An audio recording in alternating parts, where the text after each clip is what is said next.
aggression are commonplace in today's society now, in our country and in yours. Our governments engage in preemptive strikes that result in unjust and unnecessary wars that in turn take on lives of their very own. Sadly and tragically, we become accustomed to the use of illegitimate force, the kind of force that was once outlawed by the Nuremberg trials after the Second World War. We choose not to question our authority, we choose to follow them blindly. We should stand up for our country and protect our rights. Any society that sacrifices a little liberty for additional security will deserve neither and will lose both. What if it becomes dangerous to have conversations? What if your neighbors refuse to help you when something goes wrong? What if to protect your country you must abolish or alter your own government? Is it better to die on your feet or to live a life on your knees? What if the time to fight for your country is now? I'm Frank Kerr. This is the Frankincense Experience. Political commentary. Share what you know. The time is now. Join the experience.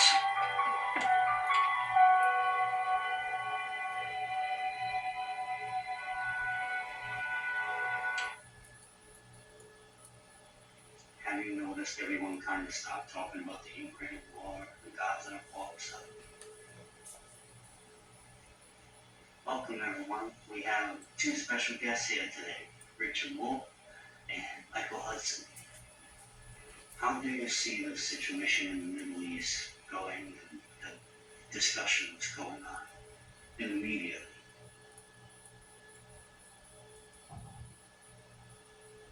Hang on. One sec. Here we go.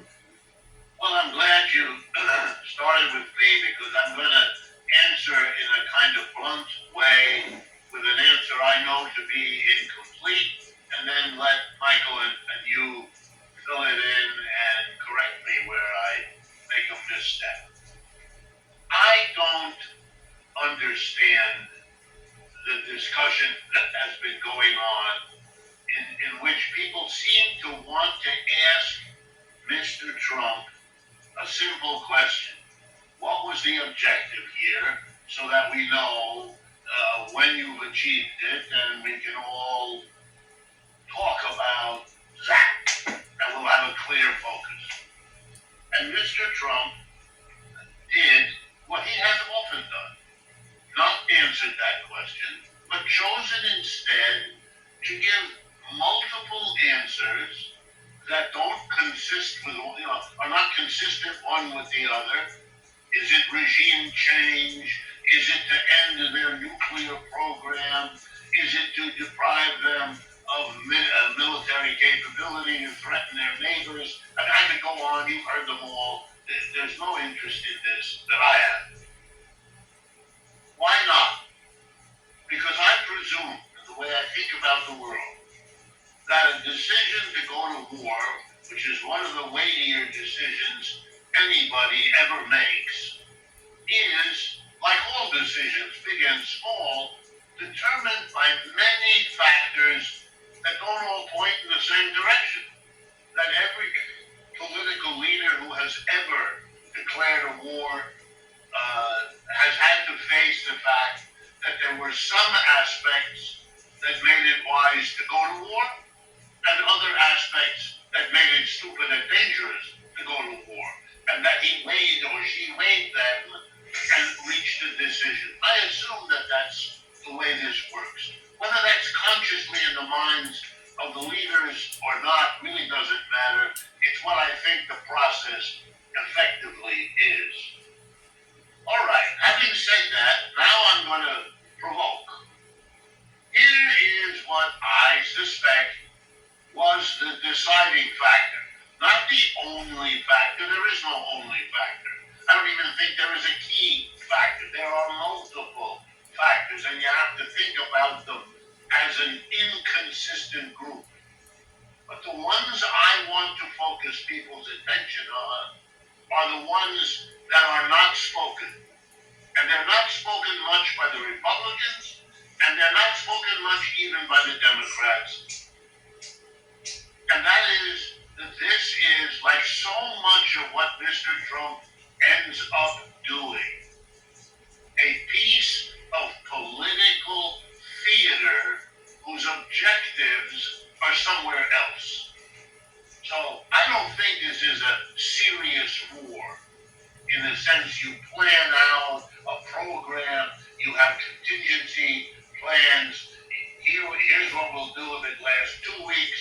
Here's what we'll do if it lasts 2 months. Here's what we'll do if it lasts 2 years. And you take steps and you organize your allies and all of this stuff. I see most of that missing, which reinforces in me the following conclusion. The two biggest problems Mr. Trump faced 3 weeks ago, or however, when this decision was made, were number one, the endless scandal of Epstein, and number two, a bad economic situation getting worse. Many of the dimensions of that we've been talking about on this program. I write about it. Michael writes about it. So we have been talking about that. And there was nothing he could do.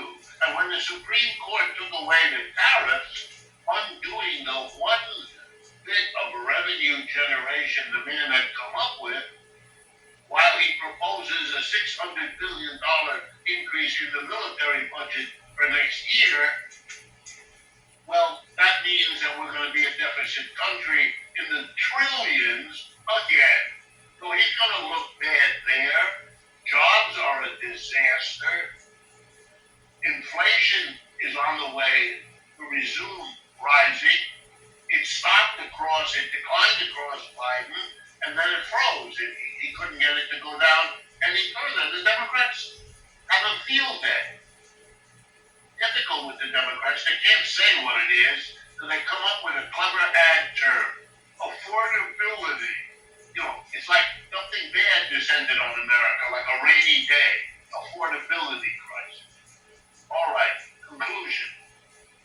We're going to war because war pushes Epstein off of the headlines. It pushes the bad economy to the sideline or off the headline, and instead it focuses all the attention on the commander-in-chief as he discusses the flames and the bombs and the whole theatric of a war. He wants a theater war for as long as it takes to distract the American people. And the longer he can keep it going without the ramifications coming back to give him new problems, which it will. But for the time being, here he has a distraction, and I can't think of anything else he could do, given who he is, that would offer him those benefits of distraction that this caper actually does. The side benefit, it keeps Israel going. He wants to develop that relationship. There is a support in the United States, a significant one, to keep that relationship going. Okay, that's a little side benefit that he can get for it.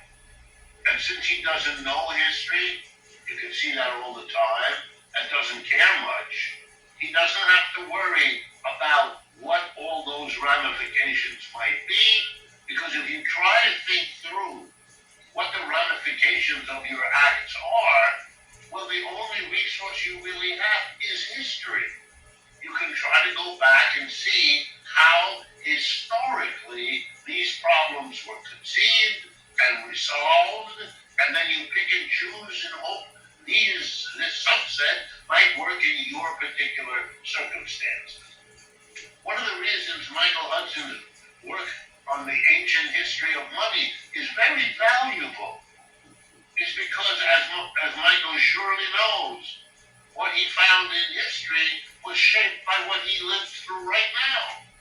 What he wants us to think about and see are the things that were done in the past, the role money played, the role monetary policy played, that will give us clues into now. Mr. Trump can't do that because he has no idea and no respect for the historical realities that he could use. So he ends up winging it, as I'm sure he says, and he's now winging it by means of a war.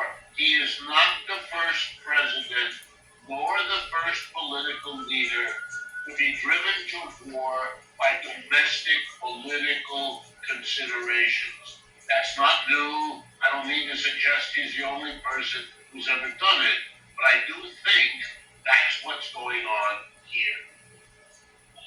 Michael, well, I think it's perfectly natural that Trump is not going to announce what the real purposes of the war in Iran is. His whole business career had one purpose: to treat his partners and to treat his suppliers and contractors. Well, he's not going to come right out and say, my purpose as a businessman to cheat you. It's my purpose is to make you rich. And then he's going to cheat them if he can convince them to be suckered into the real estate deals that he did for so many years, so notoriously in New York City. I think that the purpose of the war is very clear. It's the same purpose that led the United States to overthrow the Iranian regime in 1953. It's all about oil. And it's not only about oil. Trump has said he wants to put in his own regime and let the United States take control of Iran's oil, just as he tried to do in Venezuela. It's all a repeat.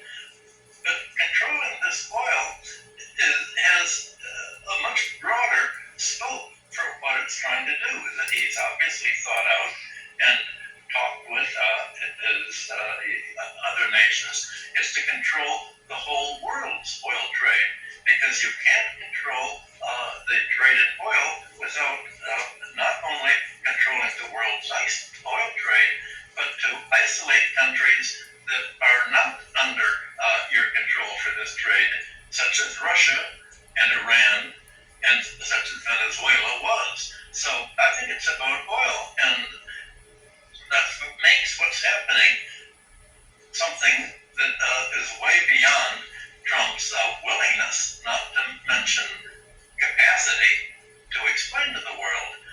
And that is, this is really the start of World War III, and all of the alignments that that's going to take.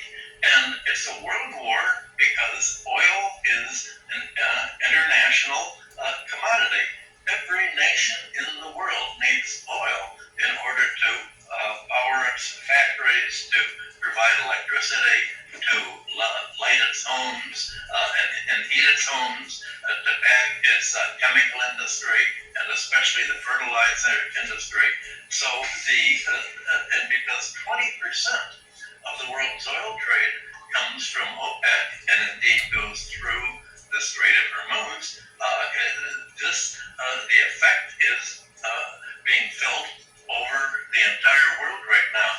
And so I'm not going to try to read either Trump's mind or even explain what's happening right now in the Near East, because all of your military guests on your show are able to do that. But I think I can see where all of this is leading in the future. And the future is what this war is all about. How is the world going to be structured from here on in under U.S. control or under Iran's independence? So I want to talk about what both countries plan for the future, and each of them have a plan, and what this means for an oil. Iran has said that the war is going to go on until it's achieved its number one aim: to drive the United States out of the Middle East permanently. And just this morning, Ayatollah Khomeini has said that includes ending Israel. That's going to take a long time, and that means it's going to be a long war. There's all sorts of reports that Trump has telephoned Putin in Russia to say, can you try to bring some pressure on Iran to have peace in the world, and let's negotiate a ceasefire. We bombed it. Now that we bombed it, we're willing to stop. As if Iran hasn't made long-term plans for this, that it's announced to the world exactly what its future is going to be for the rest of the half year, for the rest of 2026. It's held back its big bombs because it's wanted the Israel and the American military bases and OPEC countries to expend all of their air defense systems and missile defense systems against the Iranian drone attacks and the use of its old missiles. And once these systems are exhausted, now Iran is going to come in with the heavy hitting. It said this again and again as a strategy. And that's why last year and again in the war last June, it's demonstrated its ability to penetrate Israeli and, as a result, U.S. military-based defenses at will. So it tried to say, look, if you really are attacking us, this is what's going to happen. We've shown you the future. We've shown you what it will do. And Trump really didn't believe that. Trump did have a view of the future that went to war. He said, first of all, we're going to bomb Iran. We have to, if we bomb the leadership and wipe it out, the Iranian people are going to rise up against, see that the leader's dead. We can rise up and have a pro-U.S. government, basically, someone like the Shah, who was, and his father, who was put in 1925, a client, turned into client dictatorship. That's what he believed, and he thought that would be a Yeltsin-like figure who would let American companies come in and develop Iranian oil by controlling it, and thereby absorbing Iran make it into a U.S. satellite. That didn't work. Trump also announced, and the military announced, well, we're going to back the Kurds. We're going to do Iran what we had plans to do to Russia and China. We're going to cut Iran into 5 different ethnic units, and we're going to start by backing the Kurds, who are going to fight for their autonomy. Well, in the last few days, you've had the Iraqi and the Iranian Kurds send notes to the new Ayatollah. We are not going to attack Iran. Don't worry. We know that would be suicidal. We've already lost enough trusting the United States before and been wiped out. Don't worry about that. So that dream that Trump had has failed. And he really thought that somehow he could destroy all of the Iranian missile defenses and essentially shock and oil was going to do to Iran what America did to Iraq in the 2003 war. All of the future that the Americans have forecast, a short war leading to an American victory, or at least wiping out Iran. And as Trump said, if we don't really defeat Iran now, we're just going to have to spend the next 5 years rearming ourselves and attack it all over again. So it's going to be a war to the end. Well, Iran also says, you're absolutely right. It's going to be a war to end the whole U.S. occupation of the Near East. That is going to take much more than just a few months or a few weeks. Trump was hoping it would be solved by the time he goes to China and meets with President Xi to talk about it. So you're having Russia, China, and Iran all together supporting what's happening. And the effect of this on the rest of the world that's drawing it all in, has forced the rest of the world to take sides. Europe is being torn apart by the energy pressures and has thrown its support behind the United States and Israel so far, and the population of Europe, as we've said before, is against the war, but there are not going to be new elections to replace Starmer and Macron and Merz for a while, so that's going to be there. The question is, what are the Asian countries going to do? Well, blocking the Strait of Hormuz for 6 months